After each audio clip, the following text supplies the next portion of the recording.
Part 1. Laying Plans.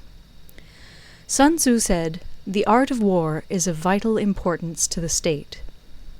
It is a matter of life and death, a road either to safety or to ruin. Hence it is a subject of inquiry which can on no account be neglected. The art of war, then, is governed by 5 constant factors, to be taken into account in one's deliberations, when seeking to determine the conditions obtaining in the field. These are 1. The moral law, 2. Heaven, 3. Earth, 4. The commander, 5. Method and discipline. The moral law causes the people to be in complete accord with their ruler, so that they will follow him regardless of their lives, undismayed by any danger. Heaven signifies night and day, cold and heat, times and seasons. Earth comprises distances, great and small, danger and security, open ground and narrow passes, the chances of life and death. The commander stands for the virtues of wisdom, sincerity, benevolence, courage, and strictness. By method and discipline are to be understood the marshalling of the army in its proper subdivisions, the graduations of rank among the officers, the maintenance of roads by which supplies may reach the army, and the control of military expenditure. These 5 heads should be familiar to every general. He who knows them will be victorious. He who knows them not will fail. Therefore, in your deliberations, when seeking to determine the military conditions, let them be made the basis of a comparison in this wise. 1. Which of the 2 sovereigns is imbued with the moral law? 2. Which of the 2 generals has most ability? 3. With whom lie the advantages derived from heaven and earth? 4. On which side is discipline most rigorously enforced? 5. Which army is stronger? 6. On which side are officers and men more highly trained? 7. In which army is there the greater constancy both in reward and punishment? By means of these 7 considerations I can forecast victory or defeat. The general that hearkens to my counsel and acts upon it will conquer.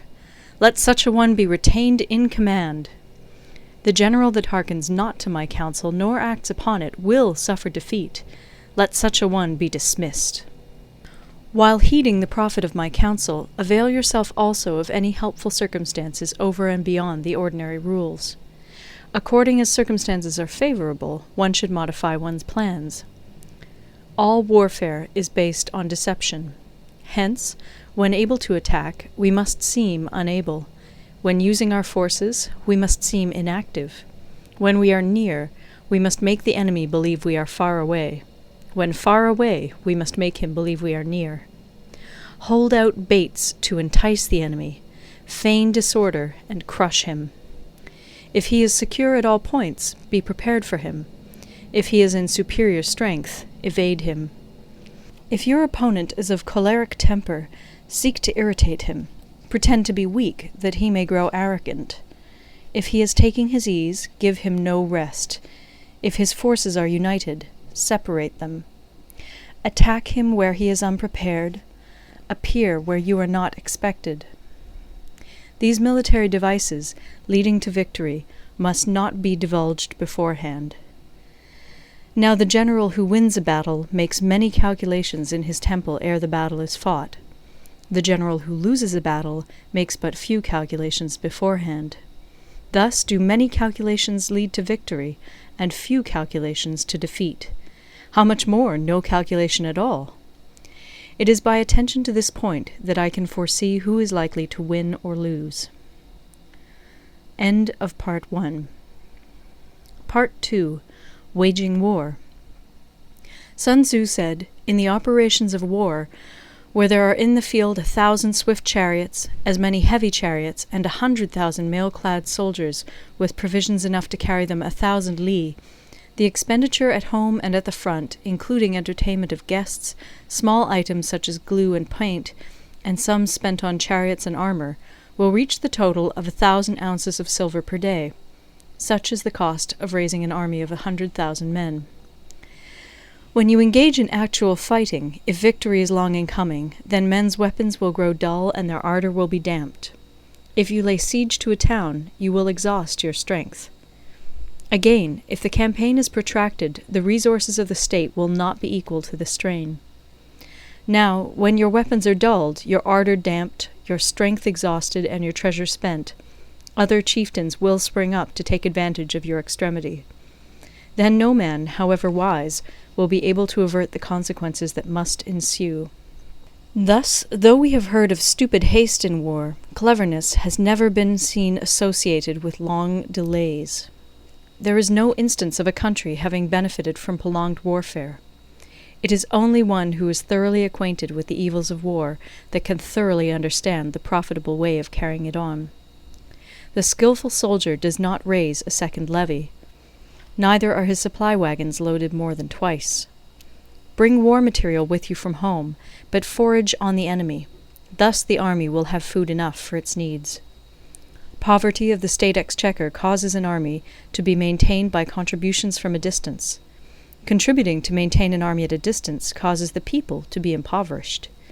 On the other hand, the proximity of an army causes prices to go up, and high prices cause the people's substance to be drained away. When their substance is drained away, the peasantry will be afflicted by heavy exactions.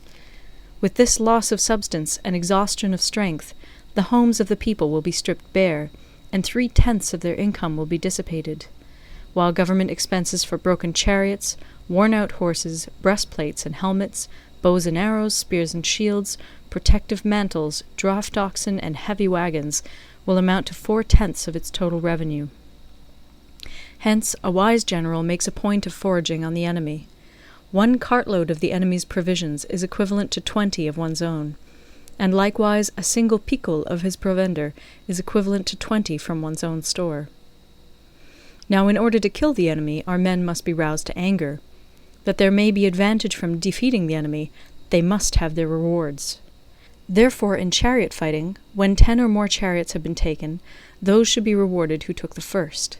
Our own flags should be substituted for those of the enemy, and their chariots mingled and used in conjunction with ours. The captured soldiers should be kindly treated and kept. This is called using the conquered foe to augment one's own strength. In war, then, let your great object be victory, not lengthy campaigns. Thus it may be known that the leader of armies is the arbiter of the people's fate, the man on whom it depends whether the nation shall be in peace or in peril.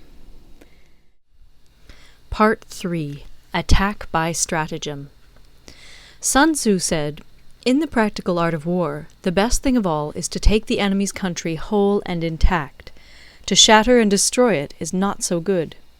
So, too, it is better to recapture an army entire than to destroy it, to capture a regiment, a detachment, or a company entire than to destroy them. Hence, to fight and conquer in all your battles is not supreme excellence. Supreme excellence consists in breaking the enemy's resistance without fighting. Thus, the highest form of generalship is to balk the enemy's plans. The next best is to prevent the junction of the enemy's forces. The next in order is to attack the enemy's army in the field. And the worst policy of all is to besiege walled cities. The rule is not to besiege walled cities if it can possibly be avoided. The preparation of mantlets, movable shelters, and various implements of war will take up 3 whole months, and the piling up of mounds against the walls will take 3 months more. The general, unable to control his irritation, will launch his men to the assault like swarming ants, with the result that 1/3 of his men are slain, while the town still remains untaken. Such are the disastrous effects of a siege. Therefore the skilful leader subdues the enemy's troops without any fighting. He captures their cities without laying siege to them. He overthrows their kingdom without lengthy operations in the field. With his forces intact, he will dispute the mastery of the empire, and thus, without losing a man, his triumph will be complete. This is the method of attacking by stratagem. It is the rule in war, if our forces are 10 to the enemy's 1, to surround him, if 5 to 1, to attack him, if twice as numerous, to divide our army into 2. If equally matched, we can offer battle. If slightly inferior in numbers, we can avoid the enemy. If quite unequal in every way, we can flee from him. Hence, though an obstinate fight may be made by a small force, in the end it must be captured by the larger force. Now the general is the bulwark of the state. If the bulwark is complete at all points, the state will be strong. If the bulwark is defective, the state will be weak. There are 3 ways in which a ruler can bring misfortune upon his army. 1. By commanding the army to advance or to retreat, being ignorant of the fact that it cannot obey. This is called hobbling the army. 2. By attempting to govern an army in the same way as he administers a kingdom, being ignorant of the conditions which obtain in an army. This causes restlessness in the soldiers' minds. 3. By employing the officers of his army without discrimination through ignorance of the military principle of adaptation to circumstances. This shakes the confidence of the soldiers. But when the army is restless and distrustful, trouble is sure to come from the other feudal princes. This is simply bringing anarchy into the army, and flinging victory away. Thus we may know that there are 5 essentials for victory. 1. He will win who knows when to fight and when not to fight. 2. He will win who knows how to handle both superior and inferior forces. 3. He will win whose army is animated by the same spirit throughout all its ranks. 4. He will win who, prepared himself, waits to take the enemy unprepared. 5. He will win who has military capacity and is not interfered with by the sovereign. Hence the saying, if you know the enemy and know yourself, you need not fear the result of 100 battles. If you know yourself, but not the enemy, for every victory gained you will also suffer a defeat. If you know neither the enemy nor yourself, you will succumb in every battle. End of Part 3. Part 4. Tactical Dispositions.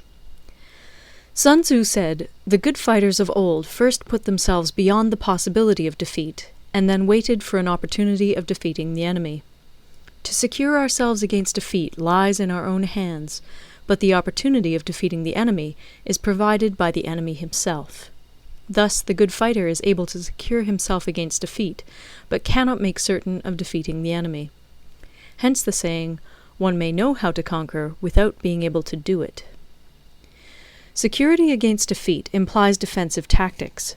Ability to defeat the enemy means taking the offensive. Standing on the defensive indicates insufficient strength. Attacking, a superabundance of strength. The general who is skilled in defense hides in the most secret recesses of the earth. He who is skilled in attack flashes forth from the topmost heights of heaven. Thus, on the one hand, we have ability to protect ourselves, on the other, a victory that is complete. To see victory only when it is within the ken of the common herd is not the acme of excellence. Neither is it the acme of excellence if you fight and conquer, and the whole empire says, "Well done!" To lift an autumn hair is no sign of great strength. To see the sun and moon is no sign of sharp sight. To hear the noise of thunder is no sign of a quick ear. What the ancients called a clever fighter is one who not only wins, but excels in winning with ease. Hence his victories bring him neither reputation for wisdom nor credit for courage. He wins his battles by making no mistakes. Making no mistakes is what establishes the certainty of victory, for it means conquering an enemy that is already defeated. Hence the skillful fighter puts himself into a position which makes defeat impossible, and does not miss the moment for defeating the enemy. Thus it is that in war the victorious strategist only seeks battle after the victory has been won, whereas he who is destined to defeat first fights and afterwards looks for victory. The consummate leader cultivates the moral law and strictly adheres to method and discipline. Thus it is in his power to control success. In respect of military method we have, firstly, measurement, secondly, estimation of quantity, thirdly, calculation, fourthly, balancing of chances, fifthly, victory. Measurement owes its existence to earth, estimation of quantity to measurement, calculation to estimation of quantity, balancing of chances to calculation, and victory to balancing of chances. A victorious army opposed to a routed one is as a pound's weight placed in the scale against a single grain. The onrush of a conquering force is like the bursting of pent-up waters into a chasm 1,000 fathoms deep. Part 5. Energy. Sun Tzu said, "The control of a large force is the same principle as the control of a few men. It is merely a question of dividing up their numbers." Fighting with a large army under your command is nowise different from fighting with a small one. It is merely a question of instituting signs and signals. To ensure that your whole host may withstand the brunt of the enemy's attack and remain unshaken, this is effected by maneuvers direct and indirect. That the impact of your army may be like a grindstone dashed against an egg, this is effected by the science of weak points and strong. In all fighting, the direct method may be used for joining battle, but indirect methods will be needed in order to secure victory. Indirect tactics, efficiently applied, are inexhaustible as heaven and earth, unending as the flow of rivers and streams. Like the sun and moon, they end but to begin anew. Like the 4 seasons, they pass away to return once more. There are not more than 5 musical notes, yet the combinations of these 5 give rise to more melodies than can ever be heard. There are not more than 5 primary colors, blue, yellow, red, white, and black, yet in combination they produce more hues than can ever be seen. There are not more than 5 cardinal tastes, sour, acrid, salt, sweet, bitter, yet combinations of them yield more flavors than can ever be tasted. In battle there are not more than 2 methods of attack, the direct and the indirect, yet these 2 in combination give rise to an endless series of maneuvers. The direct and the indirect lead on to each other in turn. It is like moving in a circle, you never come to an end. Who can exhaust the possibilities of their combination? The onset of troops is like the rush of a torrent which will even roll stones along in its course. The quality of decision is like the well-timed swoop of a falcon, which enables it to strike and destroy its victim. Therefore, the good fighter will be terrible in his onset and prompt in his decision. Energy may be likened to the bending of a crossbow, decision to the releasing of a trigger. Amid the turmoil and tumult of battle, there may be seeming disorder, and yet no real disorder at all. Amid confusion and chaos, your array may be without head or tail, yet it will be proof against defeat. Simulated disorder postulates perfect discipline. Simulated fear postulates courage. Simulated weakness postulates strength. Hiding order beneath the cloak of disorder is simply a question of subdivision. Concealing courage under their show of timidity presupposes a fund of latent energy. Masking strength with weakness is to be effected by tactical dispositions. Thus, one who is skillful at keeping the enemy on the move maintains deceitful appearances, according to which the enemy will act. He sacrifices something that the enemy may snatch at it. By holding out baits, he keeps him on the march. Then, with a body of picked men, he lies in wait for him. The clever combatant looks to the effect of combined energy, and does not require too much from individuals. Hence his ability to pick out the right men and utilize combined energy. When he utilizes combined energy, his fighting men become as it were like unto rolling logs or stones, for it is the nature of a log or stone to remain motionless on level ground, and to move when on a slope. If four-cornered, to come to a standstill, but if round-shaped, to go rolling down. Thus the energy developed by good fighting men is as the momentum of a round stone rolled down a mountain thousands of feet in height. So much on the subject of energy. End of Part 5. Part 6. Weak Points and Strong. Sun Tzu said, "Whoever is first in the field and awaits the coming of the enemy will be fresh for the fight. Whoever is second in the field and has to hasten to battle will arrive exhausted." Therefore, the clever combatant imposes his will on the enemy, but does not allow the enemy's will to be imposed on him. By holding out advantages to him, he can cause the enemy to approach of his own accord, or, by inflicting damage, he can make it impossible for the enemy to draw near. If the enemy is taking his ease, he can harass him. If well supplied with food, he can starve him out. If quietly encamped, he can force him to move. Appear at points which the enemy must hasten to defend. March swiftly to places where you are not expected. An army may march great distances without distress if it marches through country where the enemy is not. You can be sure of succeeding in your attacks if you only attack places which are undefended. You can ensure the safety of your defense if you only hold positions that cannot be attacked. Hence, that general is skillful in attack whose opponent does not know what to defend, and he is skillful in defense whose opponent does not know what to attack. O divine art of subtlety and secrecy! Through you we learn to be invisible, through you inaudible, and hence we can hold the enemy's fate in our hands. You may advance and be absolutely irresistible if you make for the enemy's weak points. You may retire and be safe from pursuit if your movements are more rapid than those of the enemy. If we wish to fight, the enemy can be forced to an engagement even though he be sheltered behind a high rampart and a deep ditch. All we need do is attack some other place that he will be obliged to relieve. If we do not wish to fight, we can prevent the enemy from engaging us even though the lines of our encampment be merely traced out on the ground. All we need do is throw something odd and unaccountable in his way. By discovering the enemy's dispositions and remaining invisible ourselves, we can keep our forces concentrated while the enemy's must be divided. We can form a single united body while the enemy must split up into fractions. Hence there will be a whole pitted against separate parts of a whole, which means that we shall be many to the enemy's few. And if we are able thus to attack an inferior force with a superior one, our opponents will be in dire straits. The spot where we intend to fight must not be made known, for then the enemy will have to prepare against a possible attack at several different points. And his forces being thus distributed in many directions, the numbers we shall have to face at any given point will be proportionately few. For should the enemy strengthen his van, he will weaken his rear. Should he strengthen his rear, he will weaken his van.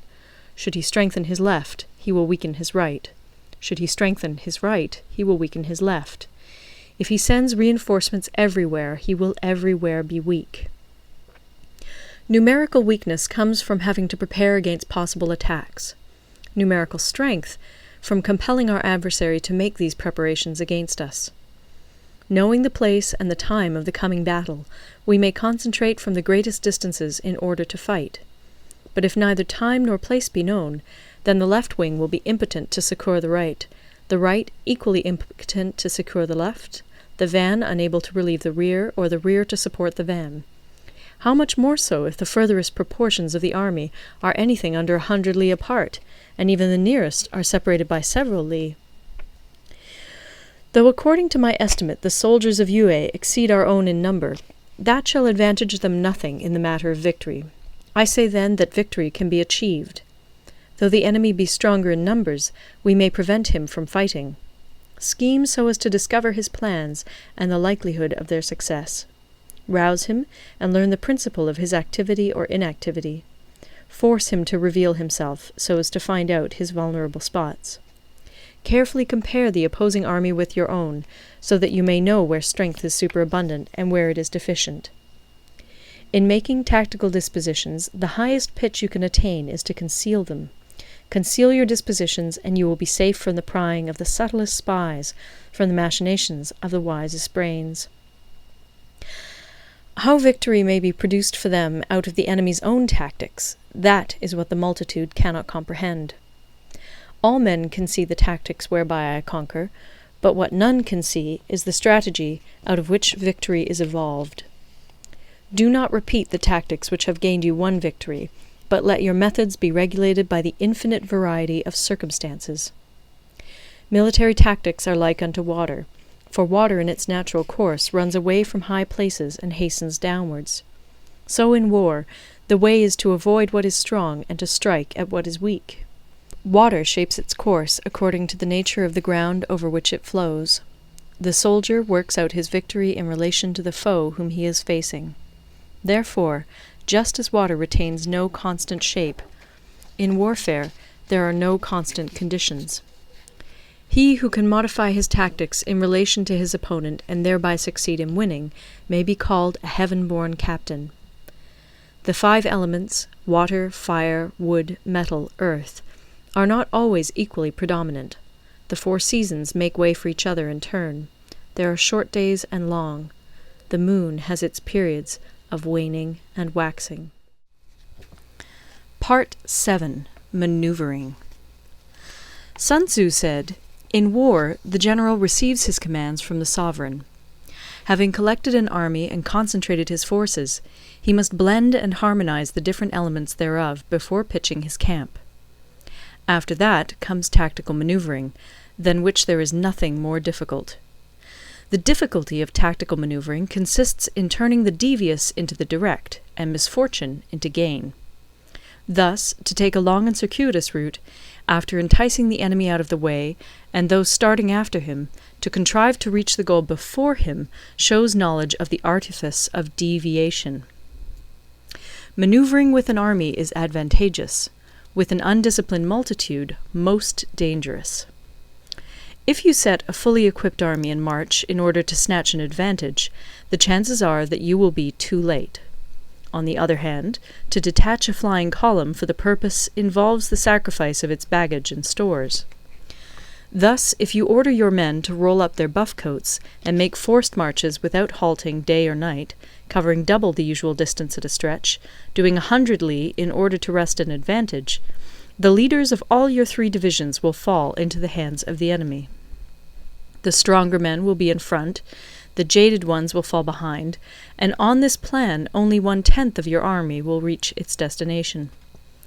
If you march 50 li in order to outmaneuver the enemy, you will lose the leader of your first division, and only half your force will reach the goal. If you march 30 li with the same object, 2/3 of your army will arrive. We may take it then that an army without its baggage train is lost. Without provisions, it is lost. Without bases of supply, it is lost. We cannot enter into alliances until we are acquainted with the designs of our neighbours. We are not fit to lead an army on the march unless we are familiar with the face of the country, its mountains and forests, its pitfalls and precipices, its marshes and swamps. We shall be unable to turn natural advantage to account unless we make use of local guides. In war, practice dissimulation and you will succeed. Whether to concentrate or to divide your troops must be decided by circumstances. Let your rapidity be that of the wind, your compactness that of the forest. In raiding and plundering be like fire, in immovability like a mountain. Let your plans be dark, and impenetrable as night, and when you move, fall like a thunderbolt. When you plunder a countryside, let the spoil be divided amongst your men. When you capture new territory, cut it up into allotments for the benefit of the soldiery. Ponder and deliberate before you make a move. He will conquer who has learnt the artifice of deviation.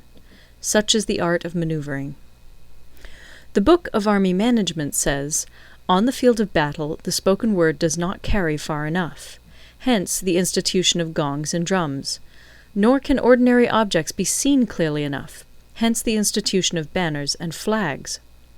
Gongs and drums, banners and flags, are means whereby the ears and eyes of the host may be focused on one particular point.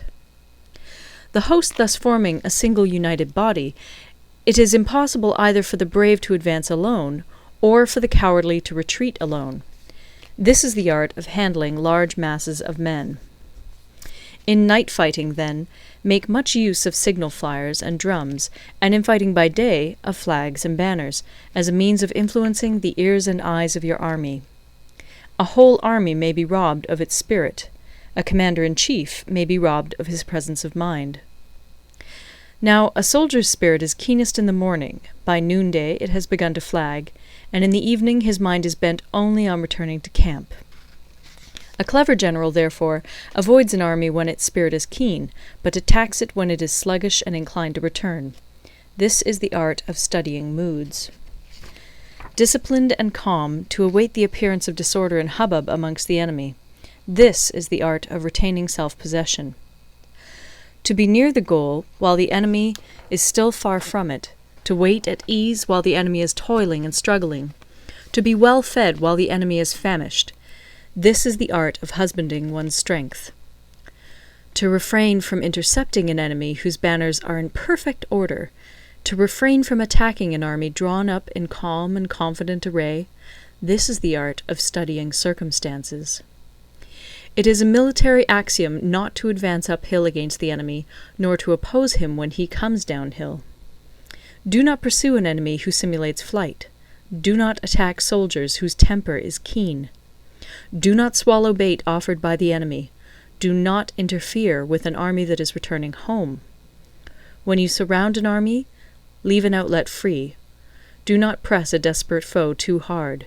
Such is the art of warfare. End of Part 7. Part 8. Variation in Tactics. Sun Tzu said, "In war, the general receives his commands from the sovereign, collects his army, and concentrates his forces. When in difficult country, do not encamp. In country where high roads intersect, join hands with your allies. Do not linger in dangerously isolated positions. In hemmed-in situations, you must resort to stratagem. In desperate position, you must fight. There are roads which must not be followed, armies which must not be attacked, towns which must not be besieged, positions which must not be contested, commands of the sovereign which must not be obeyed." The general who thoroughly understands the advantages that accompany variation of tactics knows how to handle his troops. The general who does not understand these may be well acquainted with the configuration of the country, yet he will not be able to turn his knowledge to practical account.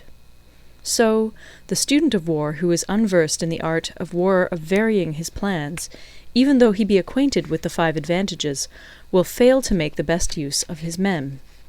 Hence, in the wise leader's plans, considerations of advantage and of disadvantage will be blended together. If our expectation of advantage be tempered in this way, we may succeed in accomplishing the essential part of our schemes. If, on the other hand, in the midst of difficulties we are always ready to seize an advantage, we may extricate ourselves from misfortune. Reduce the hostile chiefs by inflicting damage on them, and make trouble for them, and keep them constantly engaged. Hold out specious allurements, and make them rush to any given point. The art of war teaches us to rely not on the likelihood of the enemy's not coming, but on our own readiness to receive him, not on the chance of his not attacking, but rather on the fact that we have made our position unassailable. There are 5 dangerous faults which may affect a general. 1. Recklessness, which leads to destruction. 2. Cowardice, which leads to capture. 3. A hasty temper, which can be provoked by insults. 4. A delicacy of honour, which is sensitive to shame. 5. Over-solicitude for his men, which exposes him to worry and trouble. These are the 5 besetting sins of a general, ruinous to the conduct of war. When an army is overthrown and its leader slain, the cause will surely be found among these 5 dangerous faults. Let them be a subject of meditation. Part 9. The Army on the March. Sun Tzu said, "We come now to the question of encamping the army, and observing signs of the enemy. Pass quickly over mountains, and keep in the neighbourhood of valleys. Camp in high places, facing the sun. Do not climb heights in order to fight." So much for mountain warfare. After crossing a river, you should get far away from it. When an invading force crosses a river in its onward march, do not advance to meet it in midstream. It will be best to let half the army get across, and then deliver your attack.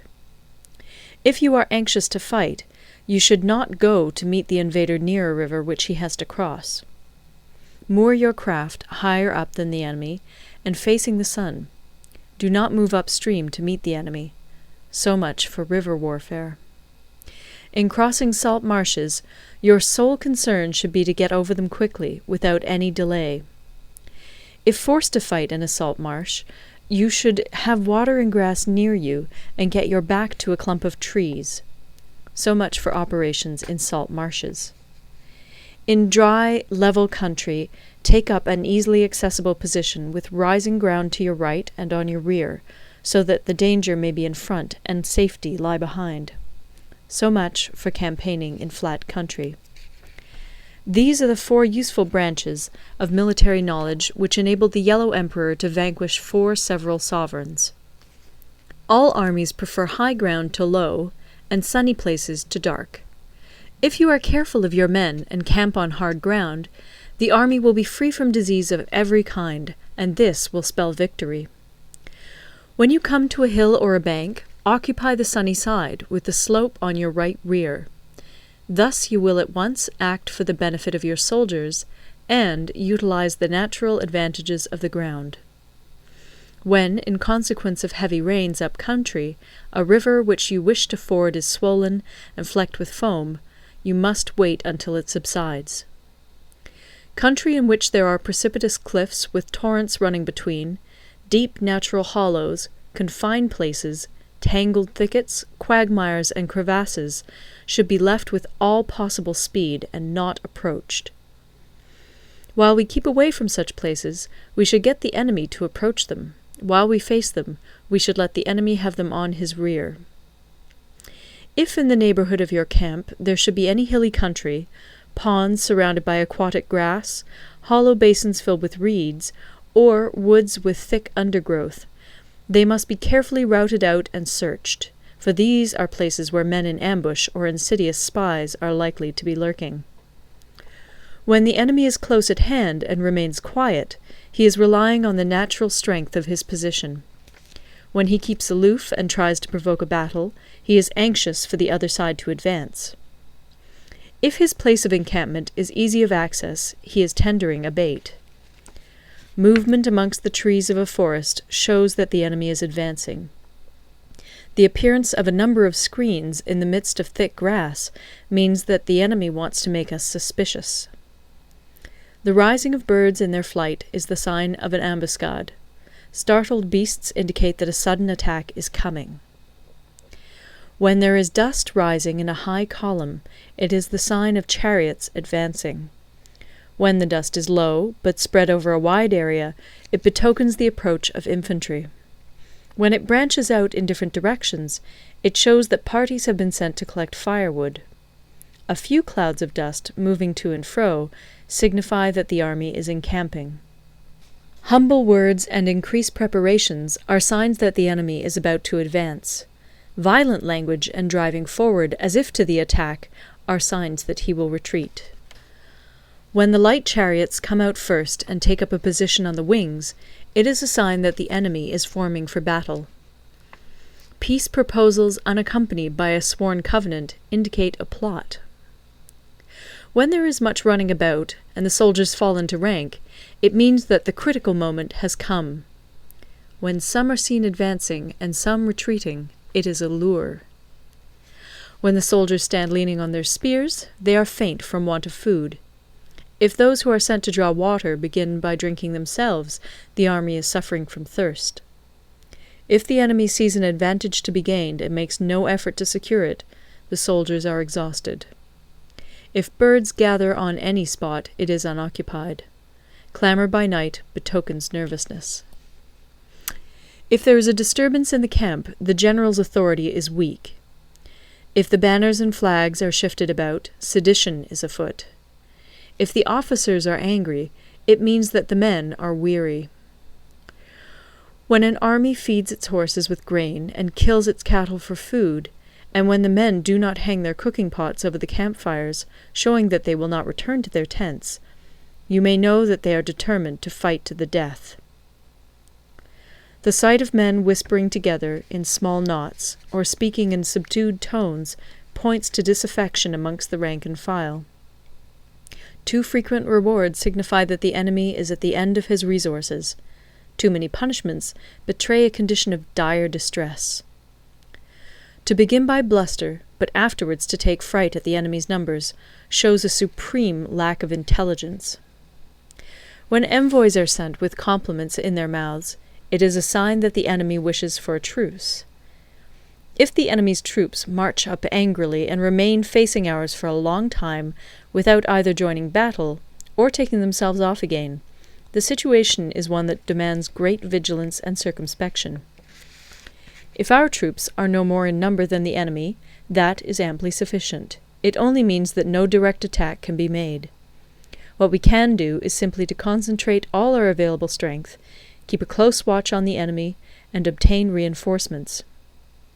He who exercises no forethought, but makes light of his opponents, is sure to be captured by them. If soldiers are punished before they have grown attached to you, they will not prove submissive. And, unless submissive, they will be practically useless. If, when the soldiers have become attached to you, punishments are not enforced, they will still be useless. Therefore, soldiers must be treated in the first instance with humanity, but kept under control by means of iron discipline. This is a certain road to victory. If, in training soldiers, commands are habitually enforced, the army will be well disciplined. If not, its discipline will be bad. If a general shows confidence in his men, but always insists on his orders being obeyed, the gain will be mutual. End of Part 9. Part 10. Terrain. Sun Tzu said, "We may distinguish 6 kinds of terrain, to wit, 1. Accessible ground, 2. Entangling ground, 3. Temporizing ground, 4. Narrow passes, 5. Precipitous heights, 6. Positions at a great distance from the enemy." Ground which can be freely traversed by both sides is called accessible.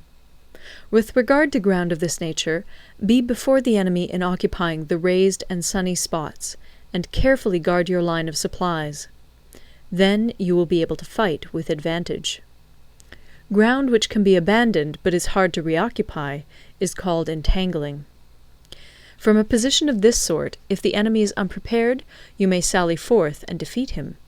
But if the enemy is prepared for your coming, and you fail to defeat him, then, return being impossible, disaster will ensue. When the position is such that neither side will gain by making the first move, it is called temporizing ground. In a position of this sort, even though the enemy should offer us an attractive bait, it will be advisable not to stir forth, but rather to retreat, thus enticing the enemy in his turn. Then, when part of his army has come out, we may deliver our attack with advantage. With regard to narrow passes, if you can occupy them first, let them be strongly garrisoned and await the advent of the enemy. Should the army forestall you in occupying a pass, do not go after him if the pass is fully garrisoned, but only if it is weakly garrisoned. With regard to precipitous heights, if you are beforehand with your adversary, you should occupy the raised and sunny spots, and there wait for him to come up. If the enemy has occupied them before you, do not follow him, but retreat, and try to entice him away. If you are situated at a great distance from the enemy, and the strength of the two armies is equal, it is not easy to provoke a battle, and fighting will be to your disadvantage. These 6 are the principles connected with earth. The general who's attained a responsible post must be careful to study them. Now, an army is exposed to 6 several calamities, not arising from natural causes, but from faults for which the general is responsible. These are 1. Flight, 2. Insubordination, 3. Collapse, 4. Ruin, 5. Disorganization, 6. Rout. Other conditions being equal, if one force is hurled against another 10 times its size, the result will be the flight of the former. When the common soldiers are too strong and their officers too weak, the result is insubordination. When the officers are too strong and the common soldiers too weak, the result is collapse. When the higher officers are angry and insubordinate, and on meeting the enemy give battle on their own account from a feeling of resentment, before the commander-in-chief can tell whether or not he is in a position to fight, the result is ruin. When the general is weak and without authority, when his orders are not clear and distinct, When there are no fixed duties assigned to officers and men, and the ranks are formed in a slovenly, haphazard manner, the result is utter disorganization. When a general, unable to estimate the enemy's strength, allows an inferior force to engage a larger one, or hurls a weak detachment against a powerful one, and neglects to place picked soldiers in the front rank, the result must be rout. These are 6 ways of courting defeat, which must be carefully noted by the general who has attained a responsible post. The natural formation of the country is the soldier's best ally, but a power of estimating the adversary, of controlling the forces of victory, and of shrewdly calculating difficulties, dangers, and distances, constitutes the test of a great general. He who knows these things, and in fighting puts his knowledge into practice, will win his battles. He who knows them not, nor practices them, will surely be defeated. If fighting is sure to result in victory, then you must fight, even though the ruler forbid it. If fighting will not result in victory, then you must not fight even at the ruler's bidding. The general who advances without coveting fame, and retreats without fearing disgrace, whose only thought is to protect his country and do good service for his sovereign, is the jewel of the kingdom. Regard your soldiers as your children, and they will follow you into the deepest valleys. Look upon them as your own beloved sons, and they will stand by you even unto death. If, however, you are indulgent, but unable to make your authority felt, kind-hearted, but unable to enforce your commands, and incapable, moreover, of quelling disorder, then your soldiers must be likened to spoilt children. They are useless for any practical purpose. If we know that our own men are in a condition to attack, but are unaware that the enemy is not open to attack, we have gone only half-way towards victory. If we know that the enemy is open to attack, but are unaware that our own men are not in a condition to attack, we have gone only half-way towards victory. If we know that the enemy is open to attack, and also know that our men are in a condition to attack, but are unaware that the nature of the ground makes fighting impracticable, we have still only gone half-way towards victory.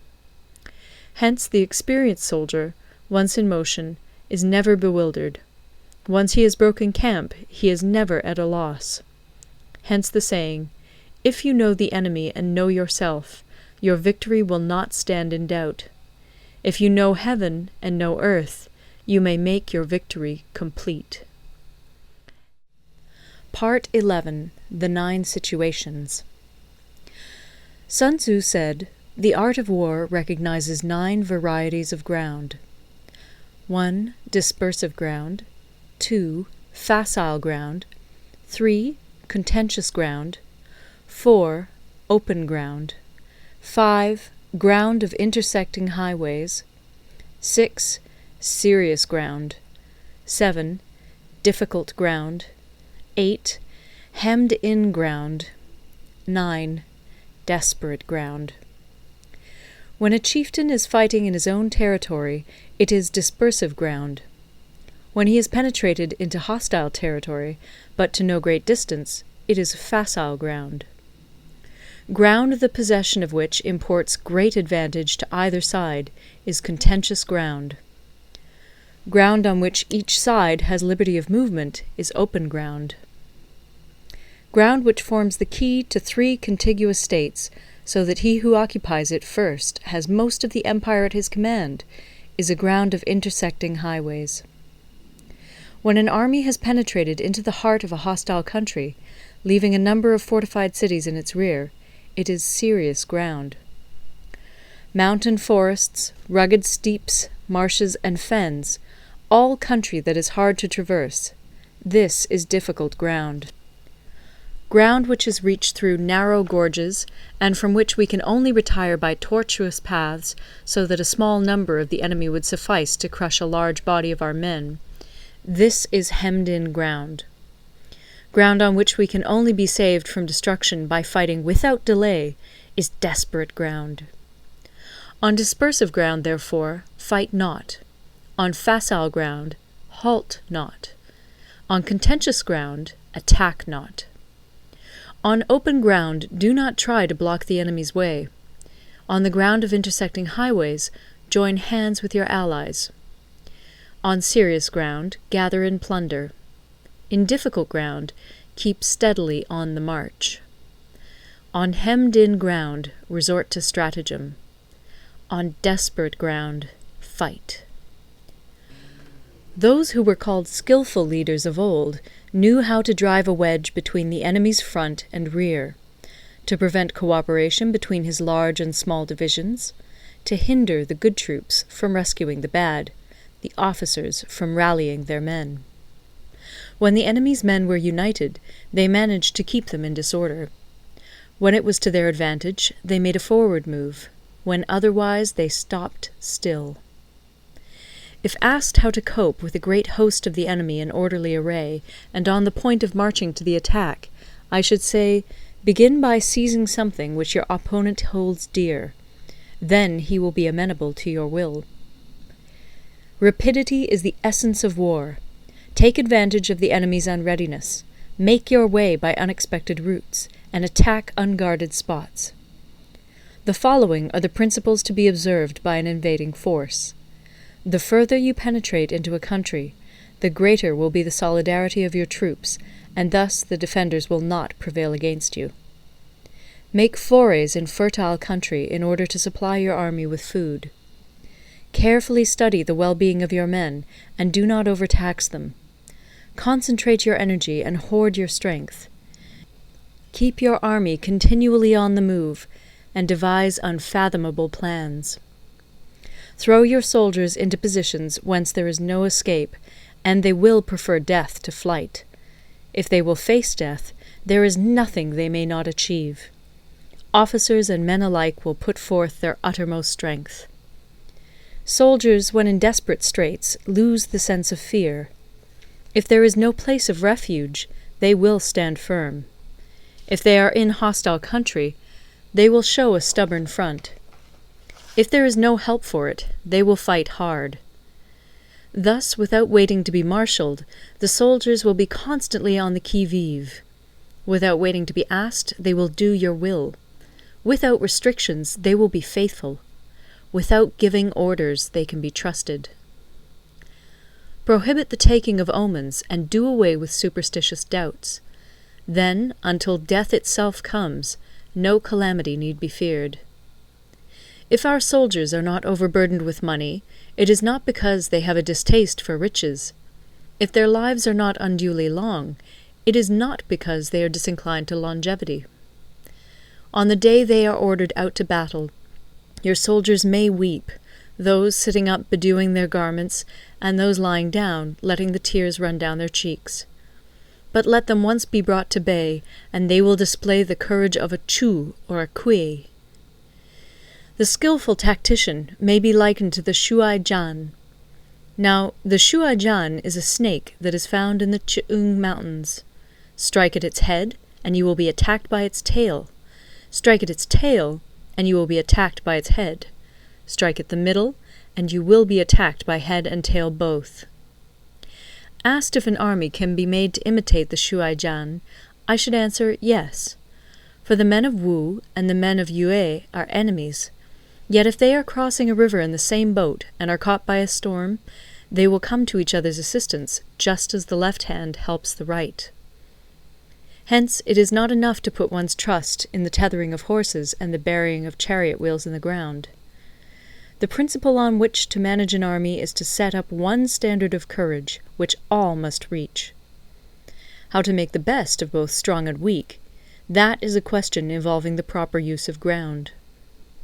Thus, the skilful general conducts his army just as though he were leading a single man, willy-nilly, by the hand. It is the business of a general to be quiet, and thus ensure secrecy, upright and just, and thus maintain order. He must be able to mystify his officers and men by false reports and appearances, and thus keep them in total ignorance. By altering his arrangements and changing his plans, he keeps the enemy without definite knowledge. By shifting his camp and taking circuitous routes, he prevents the enemy from anticipating his purpose. At the critical moment, the leader of an army acts like one who has climbed up a height and then kicks away the ladder behind him. He carries his men deep into hostile territory before he shows his hand. He burns his boats and breaks his cooking pots. Like a shepherd driving a flock of sheep, he drives his men this way and that, and nothing knows whither he is going. To muster his host and bring it into danger, this may be termed the business of the general. The different measures suited to the 9 varieties of ground, the expediency of aggressive or defensive tactics, and the fundamental laws of human nature, these are things that must most certainly be studied. When invading hostile territory, the general principle is that penetrating deeply brings cohesion. Penetrating but a short way means dispersion. When you leave your own country behind and take your army across neighborhood territory, you find yourself on critical ground. When there are means of communication on all 4 sides, the ground is one of intersecting highways. When you penetrate deeply into a country, it is serious ground. When you penetrate but a little way, it is facile ground. When you have the enemy's strongholds on your rear and narrow passes in front, it is hemmed-in ground. When there is no place of refuge at all, it is desperate ground. Therefore, on dispersive ground I would inspire my men with unity of purpose. On facile ground, I would see that there is close connection between all parts of my army. On contentious ground, I would hurry up my rear. On open ground, I would keep a vigilant eye on my defences. On ground of intersecting highways, I would consolidate my alliances. On serious ground, I would try to ensure a continuous stream of supplies. On difficult ground, I would keep pushing on along the road. On hemmed-in ground, I would block any way of retreat. On desperate ground, I would proclaim to my soldiers the hopelessness of saving their lives. For it is the soldier's disposition to offer an obstinate resistance when surrounded, to fight hard when he cannot help himself, and to obey promptly when he has fallen into danger. We cannot enter into alliance with neighbouring princes until we are acquainted with their designs. We are not fit to lead an army on the march unless we are familiar with the face of the country, its mountains and forests, its pitfalls and precipices, its marshes and swamps. We shall be unable to turn natural advantages to account unless we make use of local guides. To be ignored of any one of the following 4 or 5 principles does not befit a warlike prince. When a warlike prince attacks a powerful state, his generalship shows itself in preventing the concentration of the enemy's forces. He overawes his opponents, and their allies are prevented from joining against him. Hence he does not strive to ally himself with all and sundry, nor does he foster the power of other states. He carries out his own secret designs, keeping his antagonists in awe. Thus he is able to capture their cities and overthrow their kingdoms. Bestow rewards without regard to rule, issue orders without regard to previous arrangements, and you will be able to handle a whole army as though you had to do with but a single man. Confront your soldiers with the deed itself. Never let them know your design. When the outlook is bright, bring it before their eyes, but tell them nothing when the situation is gloomy. Place your army in deadly peril, and it will survive. Plunge it into desperate straits, and it will come off in safety. For it is precisely when a force has fallen into harm's way that it is capable of striking a blow for victory. Success in warfare is gained by carefully accommodating ourselves to the enemy's purpose. By persistently hanging on the enemy's flank, we shall succeed in the long run in killing the commander-in-chief. This is called ability to accomplish a thing by sheer cunning. On the day that you take up your command, block the frontier passes, destroy the official tallies, and stop the passage of all emissaries. Be stern in the council chamber so that you may control the situation. If the enemy leaves the door open, you must rush in.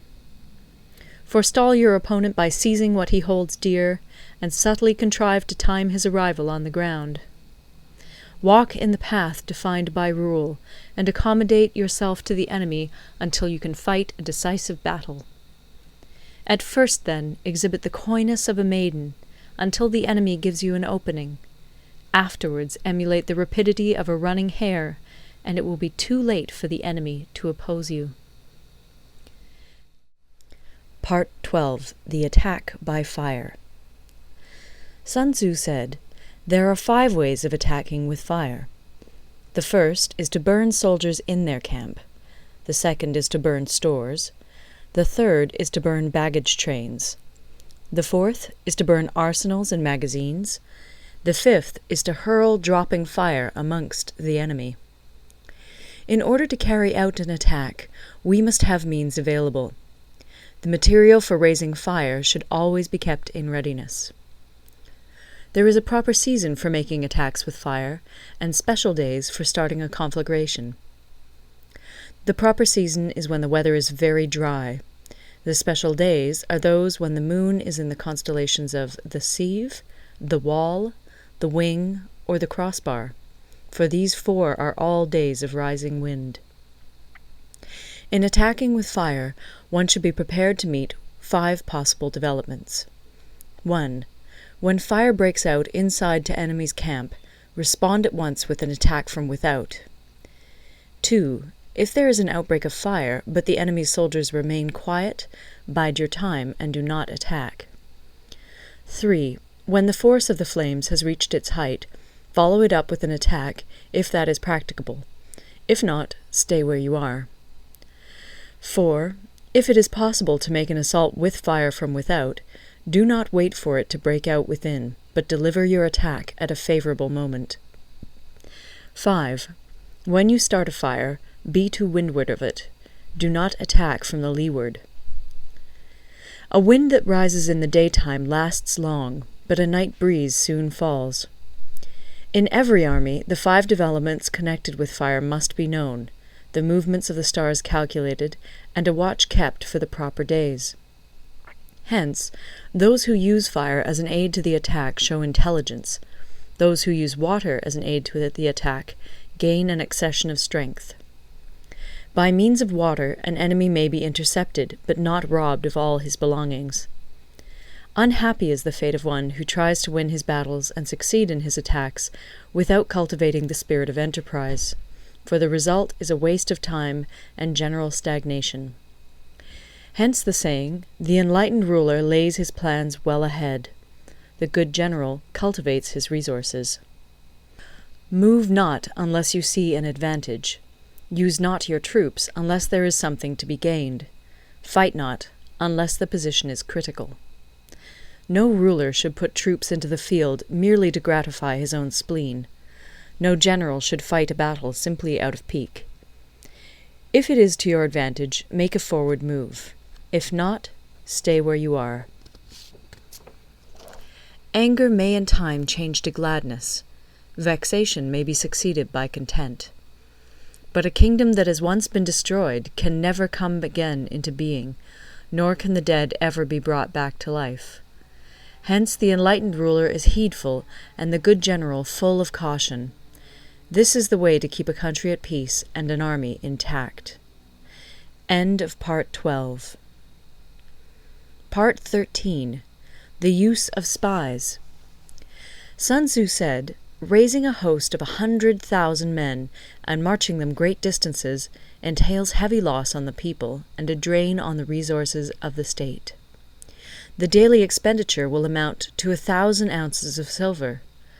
There will be commotion at home and abroad, and men will drop down exhausted on the highways.